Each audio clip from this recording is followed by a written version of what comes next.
Mullassery block panchayat ഭരണസമിതി യോഗത്തിൽ UDF അംഗങ്ങളുടെയും CPI അംഗത്തിന്റെയും പ്രതിഷേധവും ഇറങ്ങിപ്പോക്കും.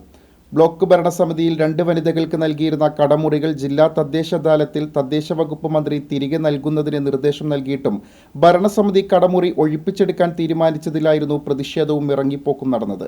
ജില്ലാ അദാലത്തിൽ കടമുറി തിരികെ നൽകാൻ വകുപ്പ് മന്ത്രി നിർദ്ദേശിച്ചിട്ടും യോഗത്തിലെ ഭൂരിപക്ഷത്തിന്റെ മറവിൽ ഭരണസമിതി തള്ളിക്കളയുകയായിരുന്നുവെന്ന് ബ്ലോക്ക് പഞ്ചായത്ത് പ്രതിപക്ഷ നേതാവ് OJ ഷാജൻ കുറ്റപ്പെടുത്തി.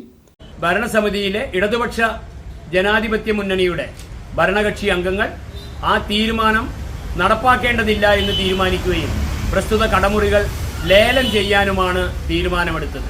നമുക്കറിയാവുന്നതുപോലെ തദ്ദേശ അദാലത്ത് ഒരു വൃഥാ വ്യായാമമായി മാറുന്ന ദയനീയമായ കാഴ്ചയാണ് കാണുന്നത്.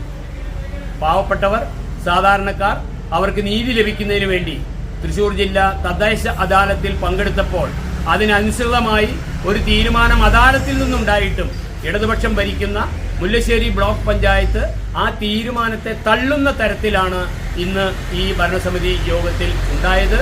ഇത് തികച്ചും മനുഷ്യത്വരഹിതമായ, നീതിരഹിതമായ ഒരു തീരുമാനമാണ് എന്ന് പറയേണ്ടി വരുന്നു. ആ തീരുമാനത്തിനോട് ഞങ്ങൾ വിയോജിച്ചു, ഒപ്പം CPIയുടെ അംഗവും വിയോജിച്ചുകൊണ്ട് യോഗത്തിൽ നിന്ന് ഇറങ്ങിപ്പോക്ക് നടത്തുകയാണ് ചെയ്തത്. UDF അംഗങ്ങളായ OJ Shajan, Gracy Jacob, mini Leo തുടങ്ങിയവർ പ്രതിഷേധങ്ങൾക്ക് നേതൃത്വം നൽകി.